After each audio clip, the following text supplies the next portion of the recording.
right, awesome. It is 9 p.m., so we're going to get started. Hi, everyone. Welcome to today's event. We have our Tech Careers panel, 2025. This will be a fireside chat with young professionals in tech, three amazing professionals, Korean American powerhouses in the tech field. We'll be discussing career advancement through connection, growth, and impact.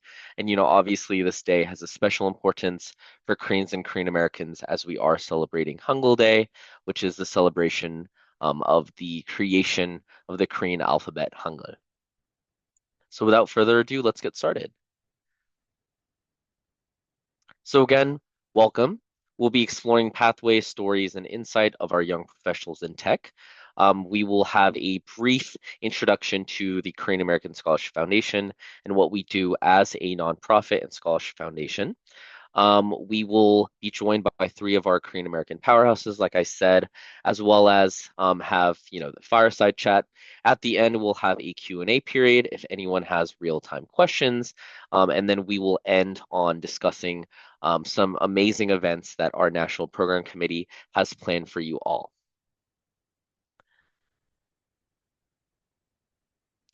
So to give a brief introduction into the Korean American Scholarship Foundation and what we do, we are a nonprofit volunteer-based organization that provides scholarships to Korean American and Korean students in the United States.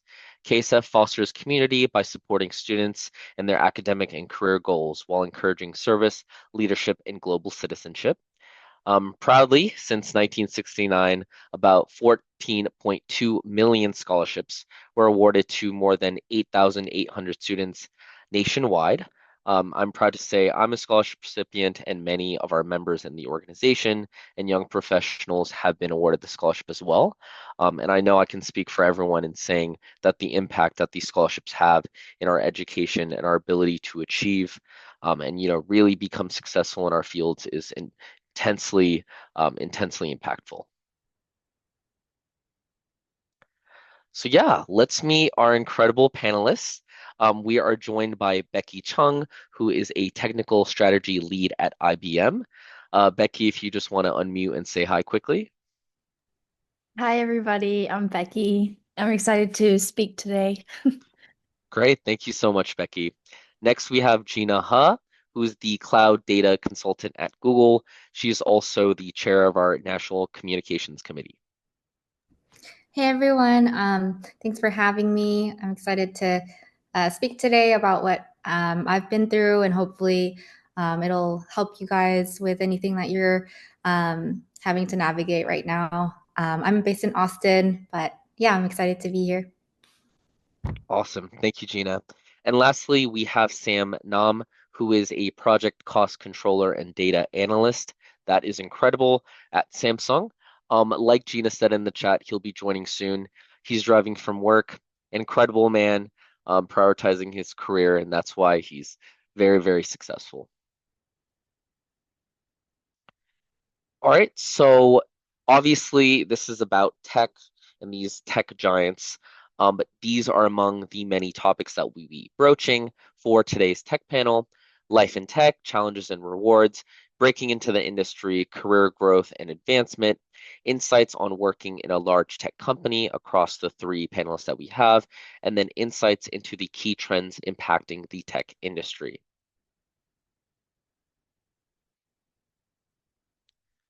So let's start with some introductions.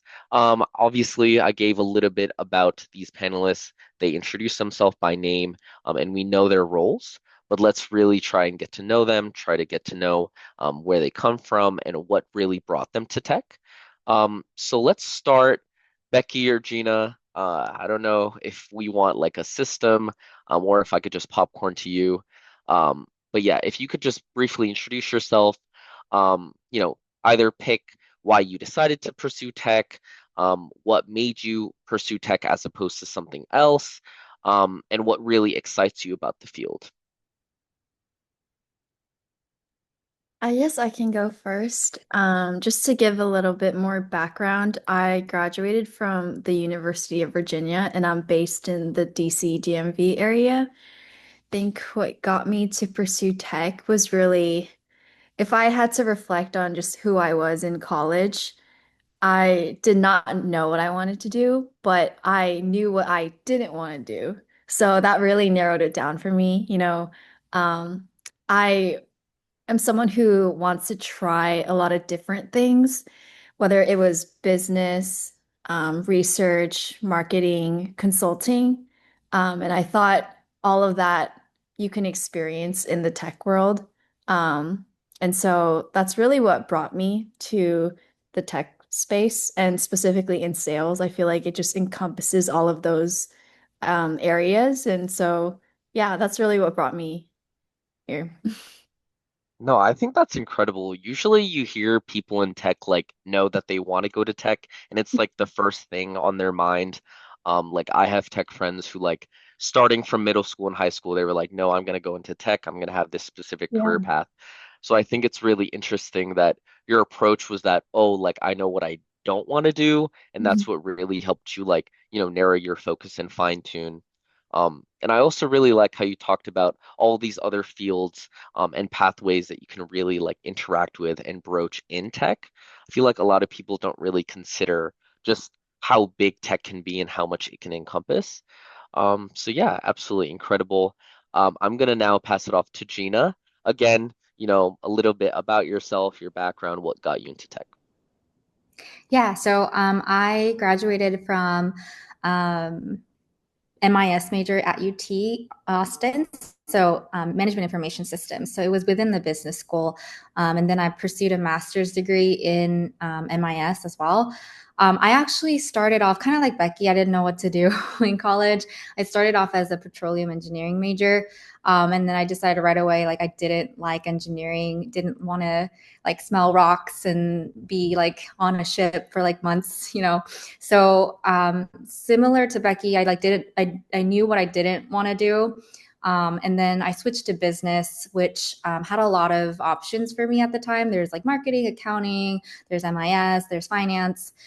So from there, I actually started from accounting, but I really realized that there wasn't very like much creativity involved with accounting. So I quickly kind of got bored of it. And then when I was taking, like, I think it was taking one of the core tech classes in business, and we were building like a very simple like web application. And I just loved how like when I coded something in, I would be able to see like the results come up like as a UI like button or something like that. So it was just so creative and like so very responsive to what I was doing, and I could see it. So I think that's what drew me into tech. And then also for like realistic reasons, I was an international, I'm still a visa holder. So as an international student, I knew like I needed to be in a space where I could be guaranteed a job or have like confidence that I will get a job and be competitive in the workplace. And I knew tech was a good place for that. So that's kind of all of the reasons why I chose tech. No, that's incredible. I mean, I love the personal reason, and I also love just how practical and realistic you are about joining tech. I mean, I think some people, like, obviously tech is their passion and they go into it, but it's also refreshing to hear that people, it is a very, like, viable, sustainable field. And when you get degrees in tech, you pursue tech, it is, a field that can secure a job, especially in your circumstances. So Mhm. yeah, absolutely. Thank you. Um, we are now joined by Sam Nam. So, since we heard introductions from our other two panelists, if Sam, you wouldn't mind unmuting, introducing yourself, and then on a similar vein to what Becky and Gina were talking about, give a little bit about your background, what brought you into tech, and all that. Yeah, so thank you for that intro. So Sam Nam, I currently work for Samsung. I do a lot of things, but the main thing I do is data an analyst for risk management. So a little bit different than Becky and Gina. So it's not pure engineering per se, but it's a very interesting field that not a lot of engineers really partake in because it's usually done by finance individual. It's usually done by like accounting majors and all that. So it's different when you're engineer being in this field. So in terms of, how I got involved in tech and all that is as a young age, I've always had a lot of questions. So curiosity is what, I always wonder how things work. So from there, naturally I started with life science, so physics and chemistry. So from there, I actually it was surprising how you can answer a lot of my curiosity. So like, why does gravity exist? Why does, chemistry exist? So by just having a lot of questions, by learning physics and chemistry, I was able to kind of learn about how the world works and all that. And then I did my master's in biomedical engineering because it was something I wanted to see. Life science is very focused on the fundamentals, whereas engineering is applied in a way life science. So it was really interesting how those two perspectives kind of is coherent together, but at the same time it's different. So that's how I went into engineering, and then from engineering now I do pretty much risk management. So a little bit different, but that's how I ended up here. No, I think that's amazing. That's such a really interesting career journey. Like, you hit multiple stems, um, then you got into tech and it's like risk management and all that. And I don't think a lot of people like talk about how like all these STEM fields can intersect. So absolutely that's incredible. Okay, so now that we gone over introductions, let's jump right into the topics that we have planned. So the first topic, like we talked about, is life in tech, challenges and rewards. Let's start with first our panelists, and then when I answer the question, if you could just remind everyone what your role is, where you work at, and then just give like a quick like description of what you do. Obviously we all heard your positions, but as someone who's liberal arts and a non-STEM, I'll be honest, I don't really know what a lot of your titles mean. So hearing you guys explain like exactly what you do and how your role ties into the greater organization would be great. Um, so yeah, my first question is what has been the most rewarding part of working in tech? And then, like I said, if you could just repeat your role for our attendees, give a quick description, and then go into the question. And then anyone's free to start. If it's easier, I could just go down the list, and we can follow like the same pattern up to you guys. I can just go in the same order as last time. So what I do currently is tech sales at IBM, and I feel like not a lot of people understand what tech sales means, but so, because I am based in the DC area, I got assigned to the federal market. So, what tech sales in the federal market really looks like is I have clients who are called federal systems integrators. And what they do is when the Army, for example, has a contract that drops and they need a solution for it, these federal integrators will ch chase after these programs and pitch a solution. And what I do is I try to get them to use IBM technology to pitch to the government or to the Army so that they can win these contracts and go, create some really cool stuff that will make a real world impact for Army, Navy, whatever. But yeah, biggest reward in this space, I would say, is probably seeing your solution come to life, building it with these clients and catering it to their needs and their business value, and then watching them use it and make a real impact has been really rewarding, I would say.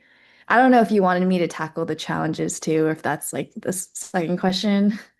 Oh no, go ahead. I mean, obviously this is a fireside chat. Mhm. I think it would put a lot of like perspective because a lot of Yeah. people do talk about like the benefits, the positives of a tech career. But obviously there can be challenges as well. Yeah, I would say one challenge with tech is just that it moves so fast. We see AI really developing quickly and Mm. being used in spaces that it hasn't really been used in before. And being assigned to the federal market, I have to learn all of these federal lingo, and that's not something I ever studied in college or was taught before entering this market. So, yeah, I guess those two have been pretty challenging. And, with government, I'm not sure if everyone knows this, but there's a lot of rules and regulations. So you're kind Mm, of limited to what you can and can't do. So in the creative aspect, it's a little bit tough, but yeah, mm. still rewarding, I would say. So would you say like you had to learn a lot of like the lingo, and all that like vocabulary and language on the fly, like throughout your role?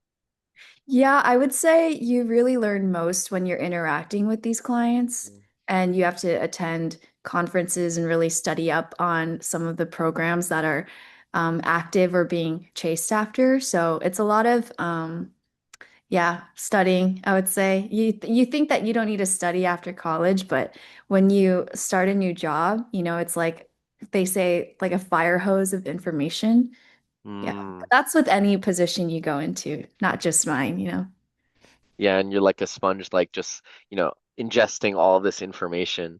Mhm. Um, no, that's incredible to like, have like your applications really be real world and see it like, in front of you, like it actually like apply. I think that is amazing.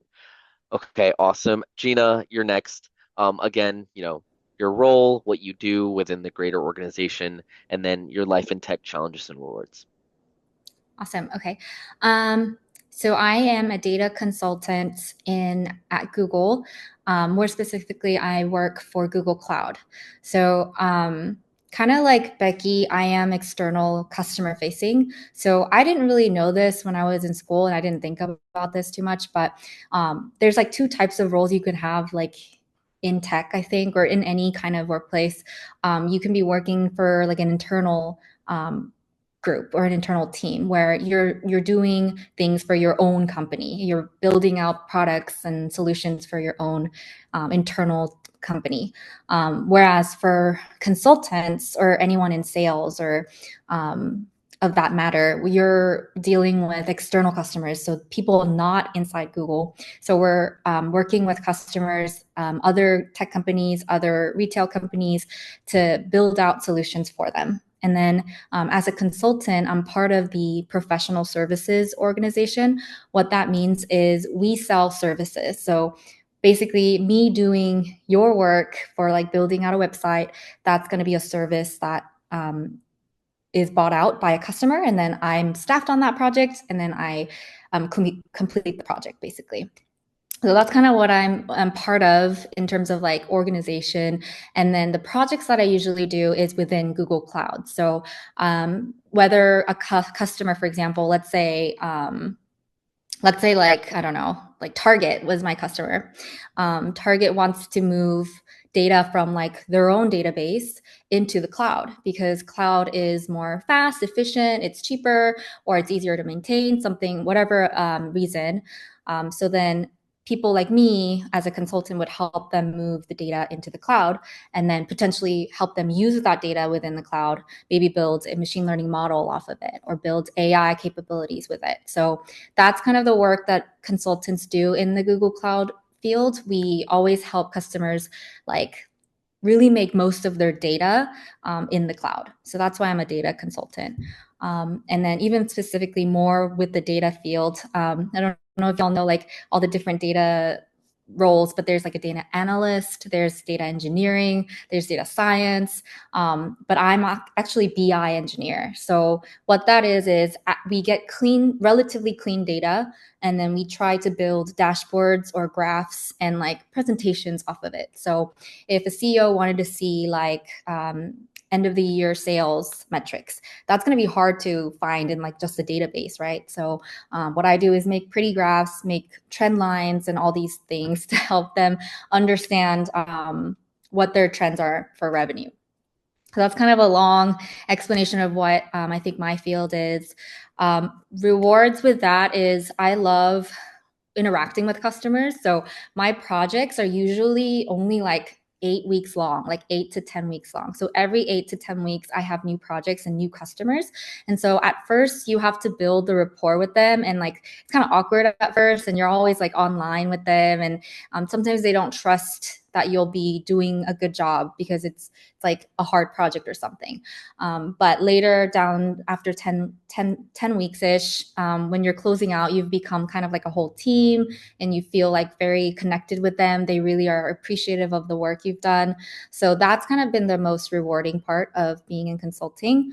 And then kind of like what Becky said, challenges is that it's very fast. Like consulting projects are very short sometimes. So you have to know different types of tech realms, and then it kind of switches every 10 weeks. So there's a lot of stress sometimes starting a new project because it's like reset. You have to like start a new like learning curve. And so those all kind of have been challenging, but yeah, very rewarding still. Yeah, no, I mean like again, speaking from someone that's not in tech and like is nowhere near that, I wouldn't know like any of like the tiers when it comes to like data fields or any like that. But I think everything you talked about is so interesting because it's kind of like intersection between project management, but also like having like a clientele base that you work at or work with, sorry.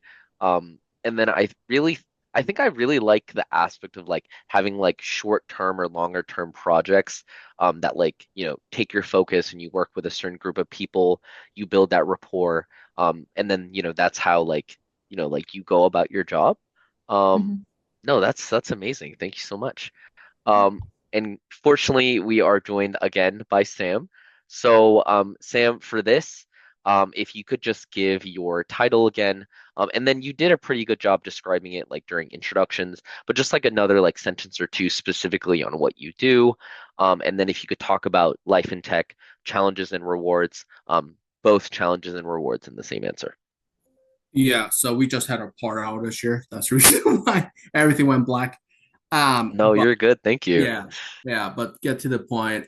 So risk management, if you look at it just literally, it is managing risk, right? So it can be for anything. So I particularly work in the high tech industry, so for construction. So what we do is we are building the semiconductor factory in up in Taylor for Samsung.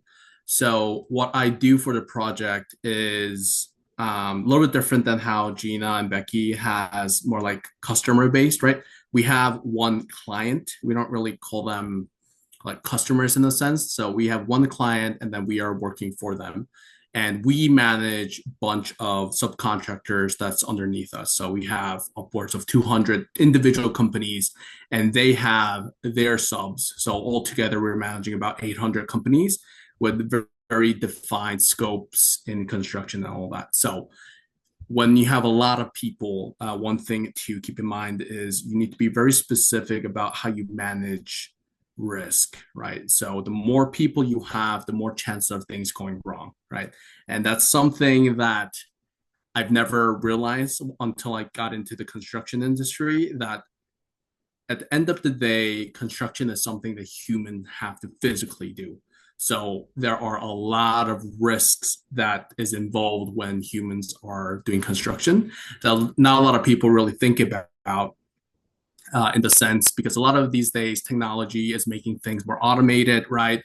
You're able to do it at home and all that, but construction is something that always you will have to physically be at a location and physically put in the work, right? And then more people you have, you're exposed to a lot of risk. So, and that could be financial risk, that could be compliance, that could be IP, that could be all sort of this.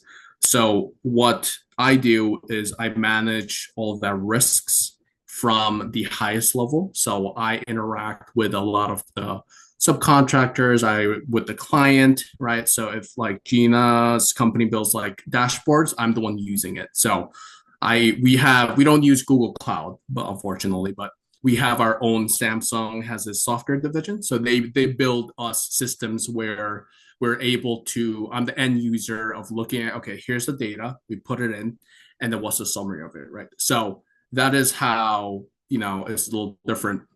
And the most challenges is that when you work with people, it's interesting because you cannot expect how they react to certain things. Like you have a basis about, oh, if someone does this, you expect that. But in construction, you put an A and you get Z or like something like absurd. And that's the fun part. It's a challenge, and also the reward is that your day to day is so different.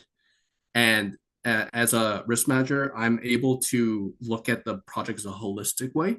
So I'm exposed to all sort of things that you will never imagine someone to be exposed to. As simple as someone breaking their finger because someone else hit them with a hammer, to that, or a financial risk where they've generated an invoice without doing the work. So it could be so different. And then that's essentially the challenge, and the reward is it's all puzzles, right? So at the end of the day, with the engineering background, mathematical background, risk background, you're solving problems, and that's how I love tech, and then that's how engineers, I think, is really fit for solving problems. So that essentially is the reward. Yeah, awesome. No, I feel like that all ties in together because you're very like creative problem solving, but then you have to like analyze all the different types of risk that are at play. So yeah, awesome. Let's go to our next topic. So this is breaking into the industry. What I'll do this time is actually just ask a question. And if anyone wants to answer it, they can answer it, and then I'll just ask each of you different questions. Feel free to like piggyback and like join in the conversation if you'd like. But just to like diversify the questions, make this interesting. Yeah, let's start with Becky again, just keeping the same order. Um, what specific skills or experiences do you think make you stand out from the crowd in your role?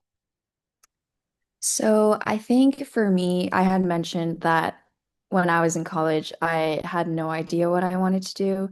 So I was like, let me just try everything. So I would say what really set me apart from other people entering into this role was that my resume had a lot of variety.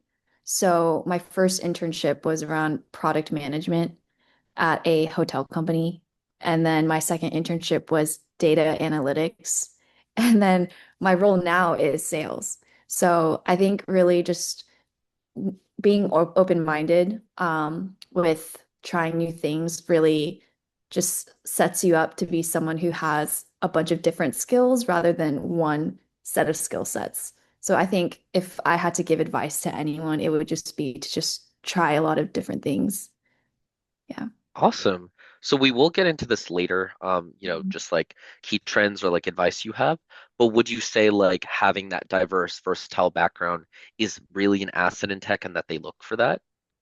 I think specifically for my role, because sales embodies really marketing, business consulting, even negotiation tactics.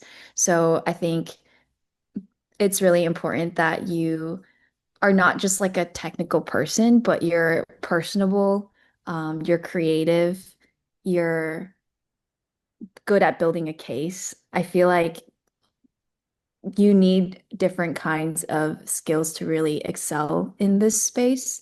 But I think just tech industry in general, you kind of mentioned it for the first question as well, that it's not just one role.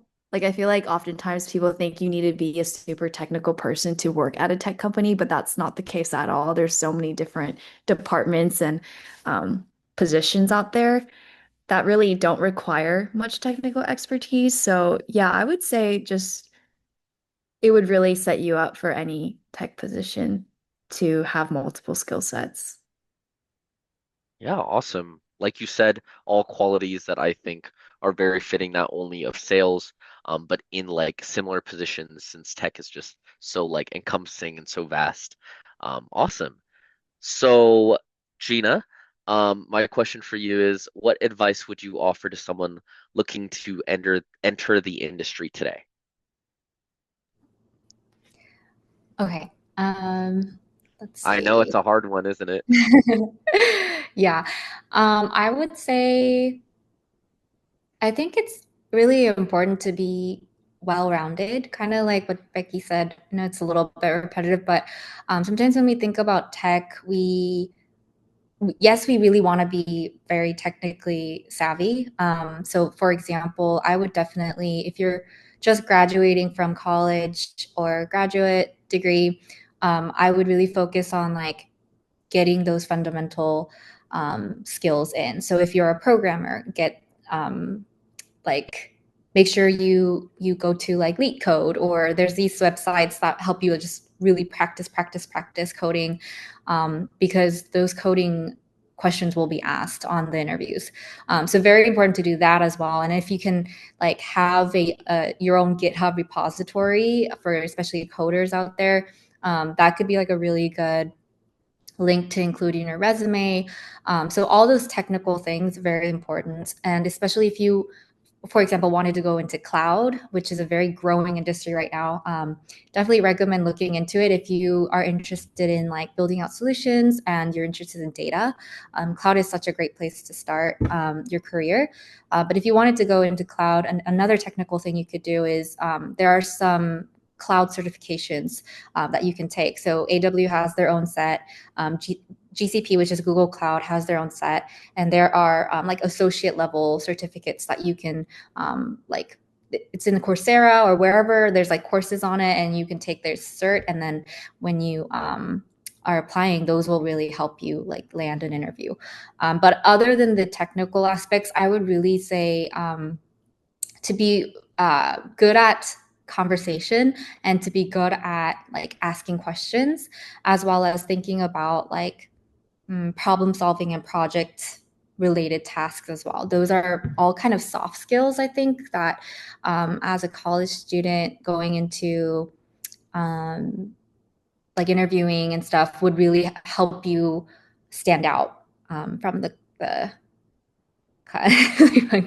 yeah, so Coursera, I've done that too, like just keep it on and just fall asleep. But yeah, Coursera has so many good things out there. But I would say definitely be someone that is curious, and people can really, like, I've heard on interviews like, oh, like I really enjoyed talking to you is one of the best feedback that I've had on interviews. Like it's really good to be just interested in a very curious person, be able to have conversations with people, and those soft skills I think will make you be more competitive in tech. Yeah, no, overall, I think this is some great advice. Like, depending on the position you're applying for, be diverse, versatile, but also be well-rounded, be personable. And I also really liked how you offered very tangible, like, oh, like there are resources out there, there are platforms you can get certifications on. I personally have used Coursera. Have I completed Coursera? Absolutely not. But I think I can really contend that it is a resource, especially I think for like technical certifications like this. So absolutely. Sam, unfortunately, I think the weather has cut him out again. So I I think we'll am just. here. Oh, awesome. Okay. I am here. Yep. I do apologize. We are losing power left and right here. I don't know what's going. No, you're good. You're still here. You're finding a solution. Um, my question for you then, um, I think this is funny. Did you encounter any for unforeseen challenges when starting your tech career, kind of like now? Yeah, 100%. Is tech is something that can be very specific in general, in my opinion. So you have people in tech who are very focused on one thing, right? So if you look at the engineers, they can be really, really good at data analytics, right? And then as an engineer, I think you can choose to be, okay, do I want to be in the technical track, right? Do I want to be the expert in AI engineering for search engines? That is definitely a route you can take. And also tech, you can go into more like a project base where you are the one who manages things, right? So I think the challenge I had was, do I focus on one thing or do I want to be more exposed to different things, right? That is a question that, I still to this day wonder about, because it's it's very different skill sets, right? And then you have a limited amount of time, and in my opinion, you can't be good at both, right? So you have to be somewhat selective in terms of what you want to do, right? So that is something that is a challenge, always has been a challenge. Another thing being a life science and then going to engineering, one thing is life science is more how I talked before. It's they're very focused on a certain area. Engineers, to me, it's more generalized in a way. So not having a mentor that kind of had a step before me was another, I would say, challenge. Is you can get lost easily in tech. Tech is something that is not a simple, you just do this and then you like succeed. So being able to have a mentor, being able to kind of see how does Humbe did before you, I think that is something very crucial. That it would have been best if I did have the opportunity, but looking back, you still have fun whenever you get the chance. Yeah, no, absolutely. Again, thank you for making this work, even though you've been having some technical difficulties.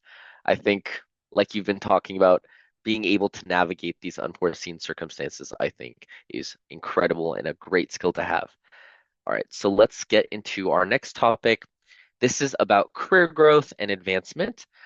This time I'll give the question, and if the panelists could just freely talk into it, and then once we get to like a good closing, I can move on to the next question. So speaking, um, how have you all developed or advanced in your technology career? And then, we can follow the same process, just speak into it. I can start this off. So to me, one thing that you can do is always being open to opportunities.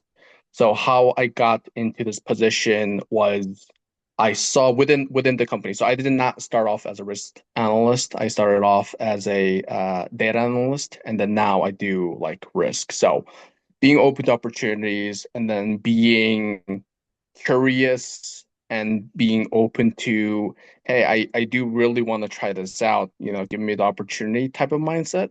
I think that is you're able to open different doors that you haven't really thought about. So changing careers within a company, I think, is another really interesting way to advance your career, try different things out. Than going to school, learning something, and then applying, or applying to a new company and changing your role and all that. I think the ability to leverage you being at the company, try and do different things as you already are familiar with the system, the company's more open to let you try different things. So I think that is something that is a little different. No, that's really good advice. Do any of the panelists want to piggyback off of that? Yeah, I'll just add one quick thing. I think was able to really just like I guess like enhance my skills through my master's. It's not always the option for everyone, but I think for me, being in the business school in MIS, yes, I did get technical exposure, but I honestly like didn't know because I wasn't a computer science major. I definitely lacked certain parts of like technical aspects. And I think I really was able to dive deep into like data and data analytics through my master's degree. So that really helped me to land the jobs that I got after the master's. So I think if it is an option, if you're interested, master's would be a good like way to really like dive into deeper what you want to focus on. Yeah, no, awesome. I think a good segue question would be, in that case, like, how do you two think you can really, apply your experiences, apply like tenure within a company, focusing on skill development, lifelong learning, as well as like getting into different positions or positions of leadership? So that is a fantastic question. I think that is dependent on how the company culture is. So depending on where you are, they have different systems in place, right? Some places they have like a company university where you're able to learn company specific protocols or company specific skill set, which to me is not offered at a school. right? So utilizing those opportunities is good. And then also for me is just simply you figure out a different field, you go to that team, and then you ask them questions, and then you interact with them and try to figure out, okay, I have this skill set, I want to learn this. How can we work together to actually develop that new skill that you want to? So interacting with people and working together. And that usually comes out to a new project that the company themselves have not thought about. And by doing that, you're able to offer value to the company, and the companies also are like, okay, this is the type of person who should be leading this project. So being relevant, being curious, being able to, have other people recommend you, oh, Sam will be perfect for this project. He has mindset and all that. So having that method, the skill, always be open to learn new things, right? At the end of the day, if you want to learn a new skill, you have to be open to put the time in. You cannot learn something just because you're smart. So putting the effort, I think, is something that is like crucial if you're trying to advance your career or trying to change your career and all that. So I would say, way. Yeah, no, great. Again, I think that's another piece of great advice. Just in the interest of time, we're going to move into topic four. And then if we could split the next 5 or so minutes on this, and then the remaining 5 minutes on topic five. That way we have like 10 minutes for Q&A, just in case any of our attendees have any burning questions. But yeah, so for topic four, these are insights on working in a large tech company. Obviously, we're joined by some powerhouses, so I think they're going to have a lot to say. Um, my first question is, what has been the most surprising aspect of your experience in a large tech company like the one you work at?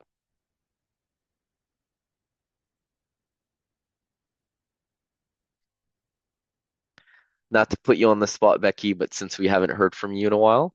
Yeah, I think so. For those who aren't super familiar with IBM, it's a very old company. It's probably one of like the oldest tech companies that's been around.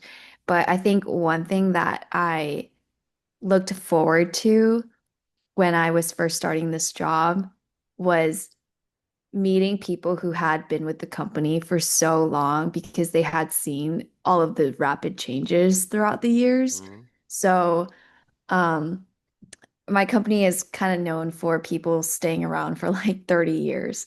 And so a lot of my coworkers are like, I remember when this was like on like paper, or now everything's like accelerated to AI.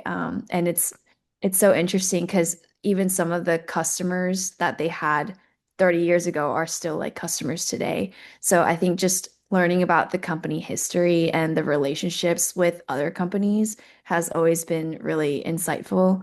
And because of a lot of their experience, you get pretty good mentorship. And we have people who are always willing to help you out because all of these older people want to learn the tech stuff from the younger kids, the younger kids being me. But yeah, I think that's just the value of working for a huge tech company like IBM is just the amount of history there is. So you can really learn from other people. Yeah, no, absolutely. Do any of the panelists want to piggyback on that, or I can end on one more question? Okay, awesome. Then for my last question, quick question. Um, I think this is interesting. As a Korean American, potentially familiar with the concept of nunchi, how would you navigate this in your professional environment?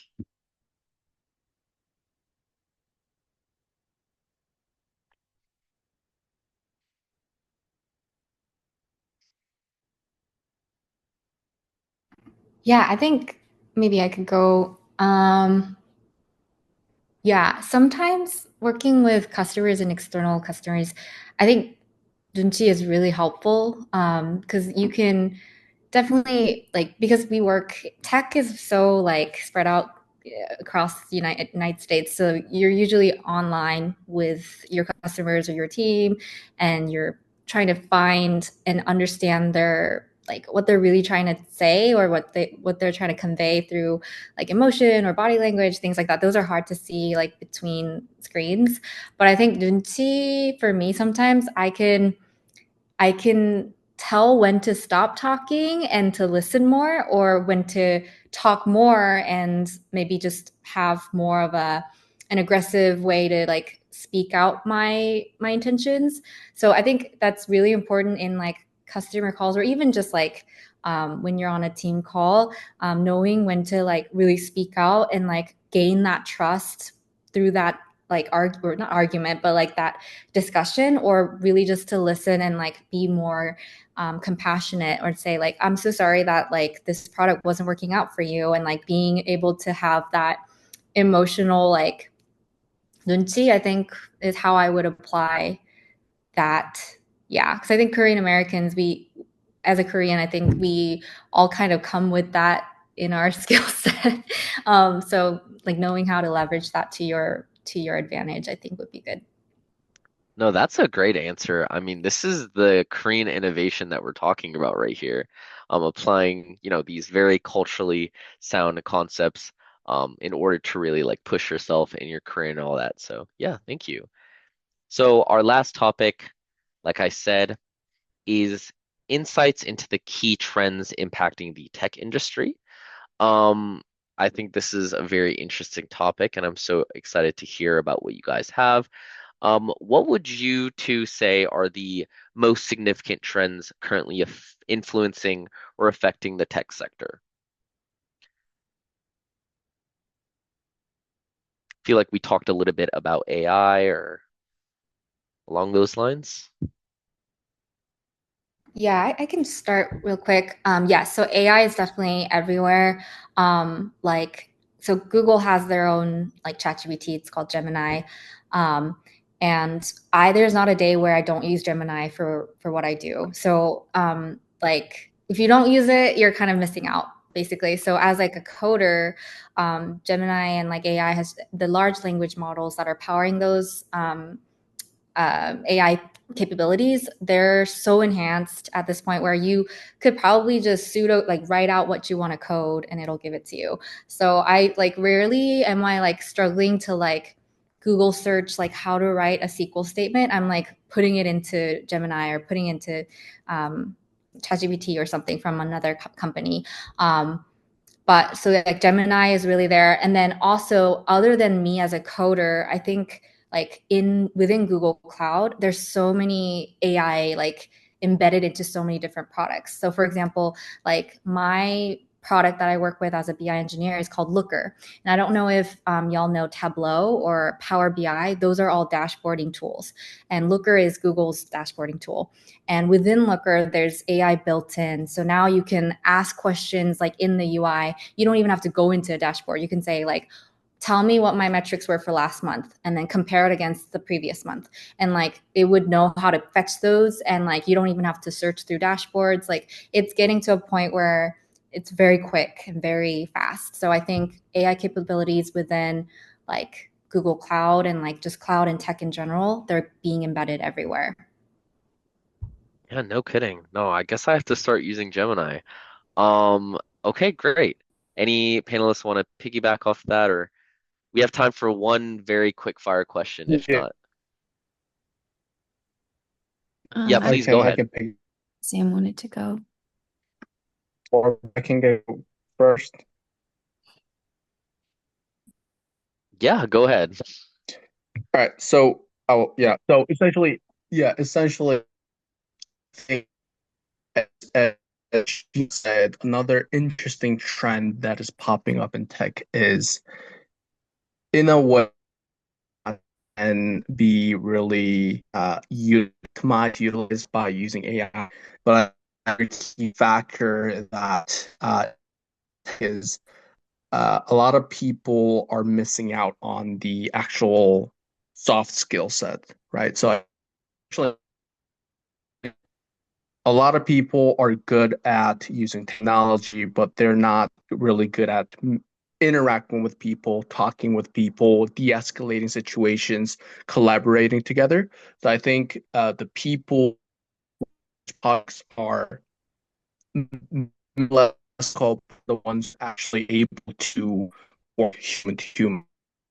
I think that is a crucial trend that I think especially is emerging out these that people to be humans, right? And having AI and all that, we all know that AI is great, but one thing they still cannot figure the right. So, human touch, the human ability to interact with people, and all that I think is becoming more important these days because at the end of the day, no matter how technology advances, you still have to work with people. That fact is never going to change, no matter how developed it. So I think that is something that you can yourself in and a skill set that could be benefit for literally any field out there, right? So I would say those are some crucial direction there. Yeah, no, absolutely. I think that is a very powerful lesson to end on. Obviously, people think technical when it comes to tech, but thinking about those soft skills, being personable, since humans are the ones working with technology, no, I think that's incredible. All right, so now it's time for the Q&A, where our attendees real time can ask the questions that they have for our panelists. Um, so yeah, attendees, if you have any questions, please feel free, raise your hand, and then once I call on you, you can unmute. Feel free to ask one panelist or the entire group your question.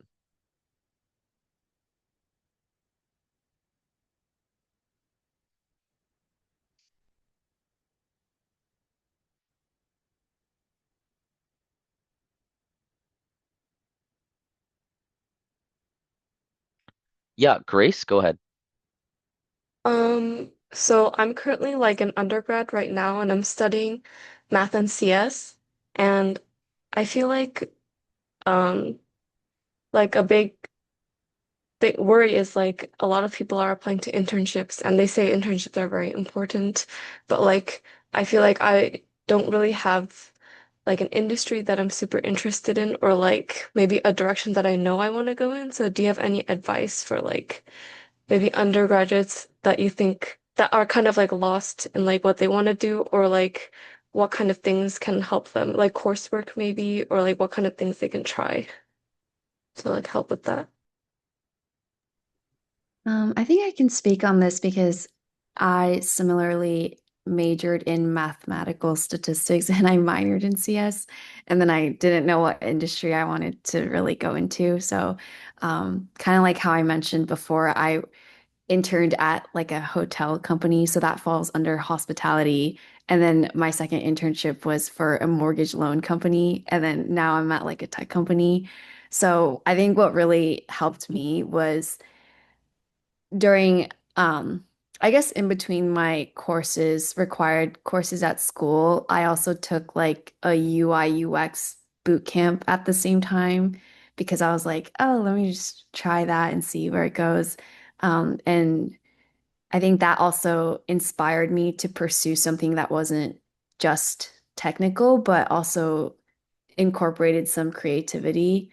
I think what really helped me move towards IBM was talking to a lot of people because there are so many jobs that exist out there that like I did not know existed, and tech sales was one of them. Like when I think of sales, I think of the people who sit behind the cash register, but then like someone had to tell me that's not what tech sales is. So I think just really don't be afraid to ask like your upperclassmen or people at church or after school programs, what kind of jobs are out there. Because I think the more you're exposed, the more opportunity there is. So that's just one piece of advice I would give. But I was in the same exact position as you. Yeah, thank you. Yeah, I want to add just one more thing to that. I think Becky made a really good point. Just to be talking to a lot of people. What a lot of people recommended in my programs were to reach out to strangers via LinkedIn.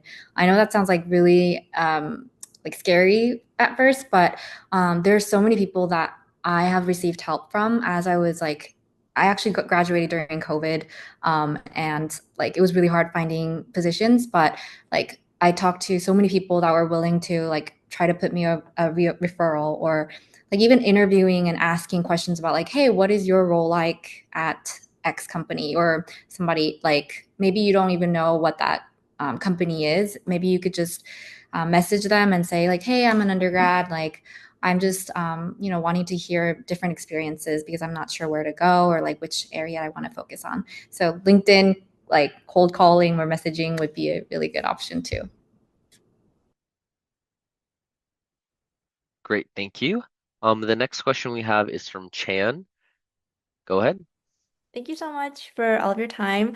I was curious, now that all of our three panelists are working in the tech industry, I remember someone saying that like it is exciting, but it's also fast paced, and I kind of wonder, um, do you guys experience burnout at all, or what is your experience being in the industry? Do you guys ever see yourself wanting to switch career paths, or is this like a good fit for you guys? And how did you navigate or come to understand that?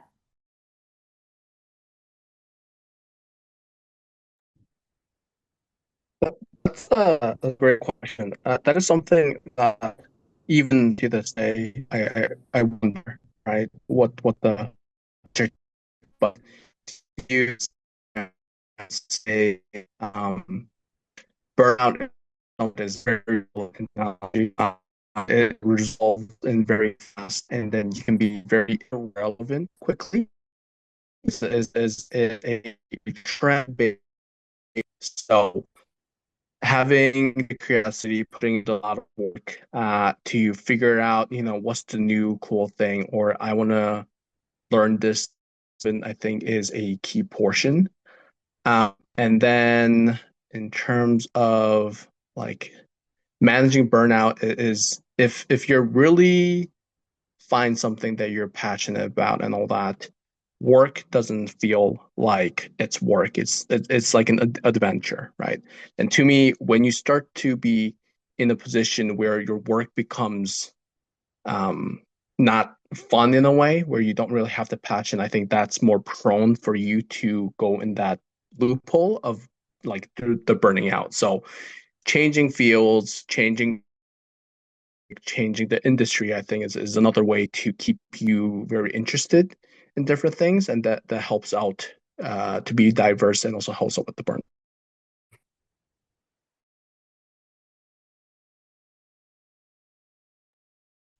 Great, thank you. We have time for one more question. So Joshua, it's your turn. Hi, I had two questions if that's fine with you. So my first question was, what are your predictions for the current AI market and quote unquote bubble? Like for example, in recent news, you see OpenAI, Nvidia, and Oracle all reinvesting the same amount of money into each other. Like Nvidia invested into OpenAI, and then OpenAI invested that money into Oracle, and then like so on in a circle. What are your predictions for that like market, and how would you see that affecting like the future, like job opportunities?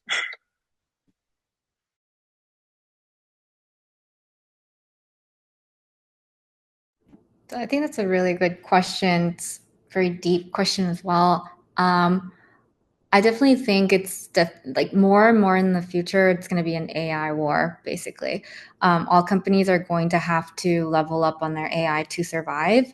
And if companies don't um, just aren't following along with the AI patterns and they're not capable of the same AI capabilities that certain products have, they're going to fall behind is what I believe. Like if I take it into like Google's perspective, we're like really, really trying our best. Like all of our efforts are right now like all about AI, and we're really trying to power up on capabilities of AI because we want to win more people over into using our AI capabilities. So for example, like Gmail or like Google search now has AI capabilities in there. For example, like let's say another email company like didn't have that, like a lot of customers would be moving forward to that. So I think that's kind of where the trend is going. I don't know if that answered your question, but I think rather than like workforce or like individual people being replaced, yes, that is, I think, a thing we need to concern that we need to think about, but even more so like companies, like something that's a company that was doing really well or being the top tier of certain categories might fall behind very fast if they don't catch up. Yeah. And then my other question was a little bit more personal, but it was like I'm aware that some of you guys said that you didn't know quite what you wanted to do when you were in undergrad, like you didn't know what specifically you wanted to do. But at what point and like how were you able to realize that this specific sector of tech was what you wanted to do? And how were you able to realize what skills you had to learn for that role?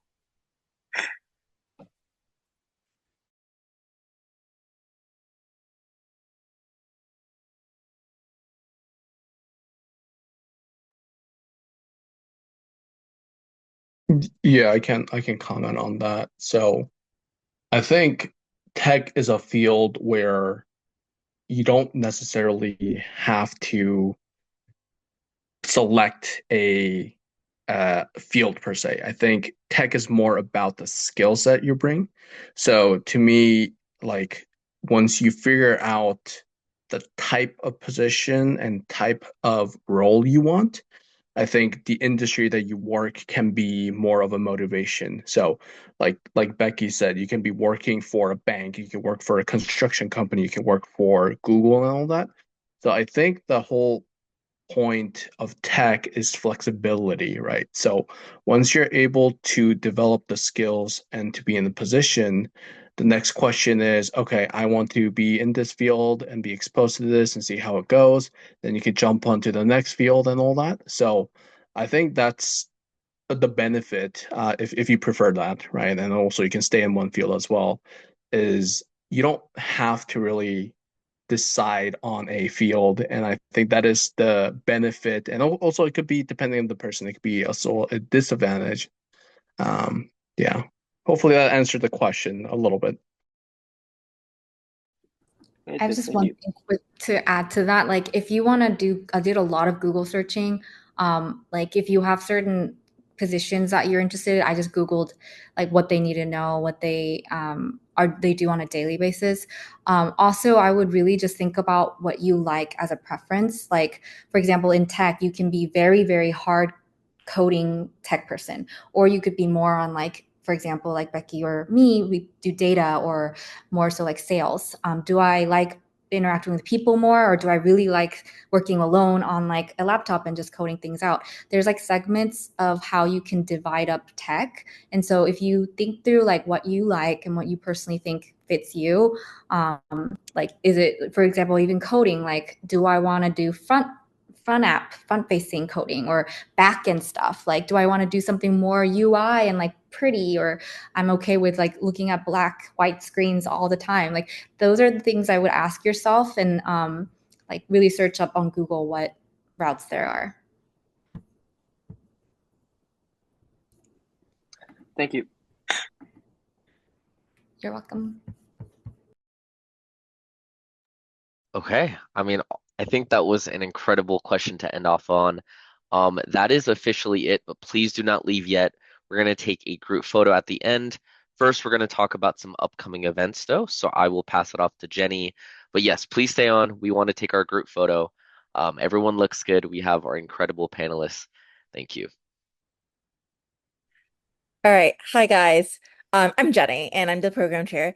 Thank you all so much. Becky, Sam, and Gina, you guys are amazing. And honestly, even as a non-tech person myself, I just truly enjoyed like listening, right? Because regardless of if you're in tech or not, I feel like all this is really valuable. And a lot of these things that you can actually apply even if you're not in tech, right? So, and yeah, so I just want to say thank you again for joining us. It was great, and the conversation was amazing. In terms of upcoming events, yes, we have the Tech panel. We have our Day of Giving fundraiser, but we also have a micro fundraiser going on. Like, and you'll see it on our social media. January, mental health panel with two of our panelists. Um, March, we have a careers and medicine panel. with residents, with attendings, and with other people from different industries across medicine coming together to really talk about what is medicine and how do they apply it. May, we have a careers in law panel, and June, we have an international careers panel that we're currently working on. So stay tuned. Next year, we're also going to have some amazing programming that we've already started contacting people for. So yeah, I'm really excited. Um, if you see below here, we have our social media. If you want to follow us, that'd be great. We will have this as a recording.